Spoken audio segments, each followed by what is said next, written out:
Hello जी दोस्तों, स्वागत है आपका मेरे यूट्यूब चैनल पर। तो दोस्तों, आज हम जो पढ़ेंगे वो हम फ्रेंच रेवोल्यूशन और जर्मनी के बारे में पढ़ेंगे। जर्मनी में फ्रेंच रेवोल्यूशन का क्या प्रभाव पड़ा। सबसे पहले जो फ्रेंच रेवोल्यूशन हुआ क्यों था, वहाँ फ्रांस में स्थिति गंभीर हो गई थी। वहाँ लोगों में भुखमरी की स्थिति आ रखी थी। तो लोगों ने विद्रोह छेड़ दिया था और विद्रोह के तहत उन्होंने फ्रांस के राजा को हटा दिया था। ये इसी को ही फ्रेंच रेवोल्यूशन कहते हैं। अब इसका प्रभाव यूरोप के दूसरे देशों में भी पड़ा था इस घटना का। यूरोप का पूरा सिस्टम इस समय मोनार्की के हिसाब से चलता था। जितने भी देश थे, सब लगभग सभी देशों में राजा ही राज करता था। अब हुआ ये कि यहाँ पर क्योंकि राजा वाला सिस्टम हटा दिया गया था फ्रांस में, तो दूसरे देश के जो राजा थे वो डर गए। उन्हें लगा कि अब उनके देश के लोग भी अपने राजा को हटाना शुरू करेंगे। तो जो यूरोप के देश थे, खास तौर में उनका जो राजा थे, उनको डर लगने लग गया था। लेकिन लोगों में क्या प्रभाव पड़ा। यूरोप के लोगों ने फ्रेंच रेवोल्यूशन का स्वागत किया, क्योंकि फ्रेंच रेवोल्यूशन से आम लोगों को काफ़ी अधिकार मिलने शुरू हो गए थे।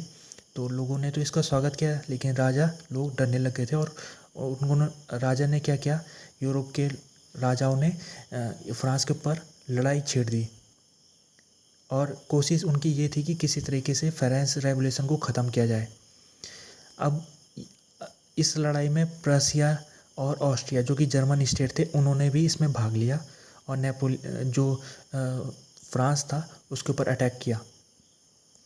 अब हुआ ये कि फ्रांस के ऊपर सभी यूरोप के देश ने लगभग आक्रमण शुरू कर रखा था और उम्मीद ये थी इन देशों की कि फ्रांस आसानी से हार जाएगा।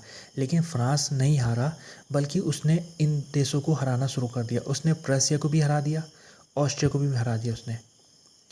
तो इससे प्रभाव ये पड़ा कि प्रशिया लड़ाई से अलग हो गया कुछ समय के लिए। उसने पीस ट्रीटी साइन कर दी फ्रांस के साथ।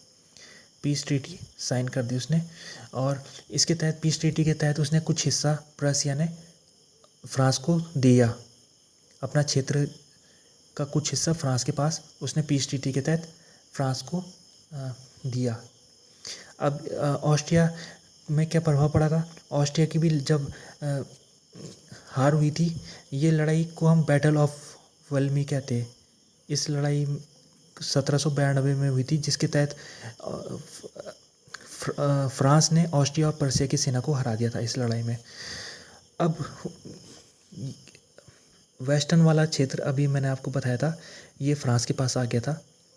अब फ्रांस ने इसमें बहुत सारे एक्सपेरिमेंट किए, जैसे कि फ्रांस की जो सरकार ने अपना सिस्टम यहाँ पर लगा दिया था, जिसके तहत उन्होंने कई सारे रिफॉर्म किए। जैसे कि उन्होंने फ्यूडलिज्म को एबोलिश कर दिया। इसके अलावा उन्होंने यहाँ पर के क्षेत्रों को कॉन्स्टिट्यूशन दे दिया। यहाँ पर फ्रीडम ऑफ रिलीजन का अधिकार मिल गया था यहाँ के लोगों को।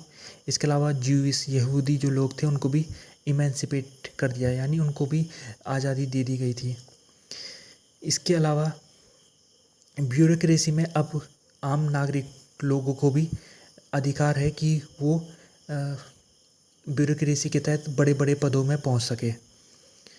पहले इनके पास अधिकार नहीं था। तो इन क्षेत्रों में, ये वेस्टर्न वाले क्षेत्र है, यहाँ पर फ्रांस का शासन आने के बाद ये रिफॉर्म हुए थे। इसके अलावा जो चीज़ हुई थी, सबसे महत्वपूर्ण बात है 1806 में नेपोलियन, उस समय फ्रांस में राजा था, उसने अटैक किया था इनके ऊपर, ऑस्ट्रिया के ऊपर।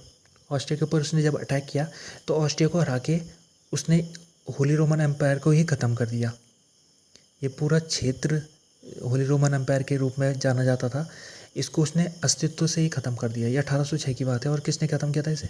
नेपोलियन ने, ऑस्ट्रिया को हराने के बाद। अब उसने क्या किया फिर इन क्षेत्रों में, क्या कौन सा देश बनेगा? उसने, नेपोलियन ने वेस्टर्न वाले इन सभी देशों को आपस में मिलाया उसने, और इसको नाम दिया उसने कन्फेडरेशन ऑफ राइन नाम से। Confederation of Rhine, Confederation of Rhine, ये क्षेत्र को मिला के नेपोलियन द्वारा नाम दिया गया था। अब इस क्षेत्र में प्रशिया को जगह नहीं मिली, प्रशिया इसमें शामिल नहीं था कन्फेडरेशन ऑफ राइन में, ना ही ऑस्ट्रिया था शामिल। केवल कुछ छोटे छोटे जो जर्मन स्टेट है वो ही इसमें शामिल थे। अब हुआ ये कि अभी मैंने आपको बताया था कि प्रशिया ने फ्रांस के साथ पीस ट्रीटी साइन कर रखी थी, जिसके तहत वो लंबे समय तक फ्रांस के साथ लड़ाई से अलग रहा। लेकिन हुआ ये ऐसा कि 1806 में जब ख़त्म हो गया था होली रोमन एम्पायर, उसके बाद प्रशिया ने अटैक किया था फ्रांस के ऊपर। क्यों अटैक किया था? क्योंकि प्रशिया की जो रानी थी वो राजा को इंड्यूस कर रही थी। इंड्यूस करने का मतलब है, राजा से कह रही थी पर्शिया के राजा को कि आप फ्रांस के ऊपर आक्रमण करो, क्योंकि अगर करोगे तो हो सकता है कि पर्शिया जीत जाए। इसके अलावा पर्शिया के जो नोबिलिटी के लोग थे वो भी चाहते थे कि पर्शिया फ्रांस के साथ लड़ाई करे। लेकिन पर्शिया ने जब लड़ाई की घोषणा की तो उसे बहुत बुरी तरह से हार का सामना करना पड़ा, और इसी लड़ाई को कहते हैं बैटल ऑफ जेना। इस लड़ाई में नेपोलियन ने पर्शिया की आर्मी को आसानी से हरा दिया और उसने पूरे पर्शिया में कब्जा कर लिया। ये पर्शिया वाला क्षेत्र हमने पढ़ लिया था कि किस तरह से फ्रेडरिक द ग्रेट ने इतने बड़े क्षेत्र को पर्शिया में मिलाया था। तो इसने नेपोलियन ने सारा पर्शिया में कब्जा कर दिया, बस थोड़ा सा ये वाला क्षेत्र बच गया, बस थोड़ा सा ये वाला क्षेत्र बच गया, और ये सारे क्षेत्र में इस लड़ाई के तहत नेपोलियन का कब्जा हो गया था। पर्शिया को 1/3 अपने ज़मीन से हाथ धोना पड़ा उसको इस लड़ाई के बाद। ये लड़ाई बहुत महत्वपूर्ण मानी जाती है पर्शिया के इतिहास में, क्योंकि इस लड़ाई के बाद पर्शिया में रिफॉर्म काफ़ी हुए थे। क्योंकि पर्शिया को लग गया था कि अगर उसको अस्तित्व में रहना है, नहीं तो उसका भी पार्टीशन कर दिया जाएगा, जैसे पोलैंड का हुआ था। अगर उसको अस्तित्व में रहना है तो उसे रिफॉर्म करने पड़ेंगे। तो उस यहाँ से तब पर्शिया के जो इतिहास में आगे रिफॉर्म काफ़ी देखने को मिले थे इस लड़ाई के बाद। अब हुआ ये कि नेपोलियन को हार का सामना आगे समय में करना पड़ा था, क्योंकि उसने रसिया के ऊपर अटैक किया था नेपोलियन ने, और रसिया को जीत नहीं पाया। उल्टा उसे उसकी काफ़ी नुकसान सहना पड़ा नेपोलियन को। अब क्योंकि रसिया का पहली लड़ाई थी जिसमें नेपोलियन को हार का सामना करना पड़ा, तो इस हार ने यूरोप के दूसरे जो देश थे जो कि चुप बैठे हुए थे, क्योंकि वो पहले ही नेपोलियन से हार चुके थे, अब उनको हिम्मत बढ़ने लग गई थी। अब उनको लगने लग गया था कि अब हमारा टाइम आ गया, रसिया ने पर्शिया को हरा दिया, तो अब क्या करते हैं, हम मिल के फिर से करते हैं अटैक, कोलेशन बना के नेपोलियन के ऊपर अटैक करते हैं। तो क्या हुआ कि पर्शिया, ऑस्ट्रिया और जो दूसरे यूरोपियन देश है उन्होंने मिलकर फिर से नेपोलियन के ऊपर हमला करके उसको हरा दिया, और नेपोलियन का वार का खात्मा इस समय को मानते 1814 में नेपोलियनिक वार की ख़त्म। यहाँ पर इस डेट में नेपोलियन को हरा के उसके कब्जा हो गया था। फिर उन्होंने फ्रांस के ऊपर कब्जा कर लिया था। इन सभी देशों ने मिलके नेपोलियनिक वार को जब ख़त्म हो गया था, तो यहीं से ही हम फ्रेंच रेवोल्यूशन का भी ख़त्म मानते पीरियड को। और यही हमारा आज का टॉपिक था कि किस तरह से फ्रेंच रेवोल्यूशन ने जर्मनी में चेंजेस लाए। तो क्या क्या चेंजेस हमने पढ़े? सबसे पहले चेंजेस हमने पढ़ा कि नेपोलियन ने होली रोमन एम्पायर को ख़त्म करके उसके जगह में कन्फेडरेशन ऑफ राइन का अस्तित्व में लाया उसको। इसके अलावा उसने दूसरा चेंजेस ये किए कि ये जो पश्चिमी वाला क्षेत्र है यहाँ पर उसने अपना जो सिस्टम था फ्रांस का सिस्टम, वो यहाँ पर लोगों को दिया, जैसे कि उनको काफ़ी अधिकार मिलने लग गए थे यहाँ के लोगों को, जो कि हमने पढ़े थे क्या क्या अधिकार मिले थे। तो इस सारी चीज़ों से क्या हुआ कि यहाँ पर एक अलग सिस्टम, वेस्टर्न जर्मनी में अलग पॉलिटिकल सिस्टम उभरा।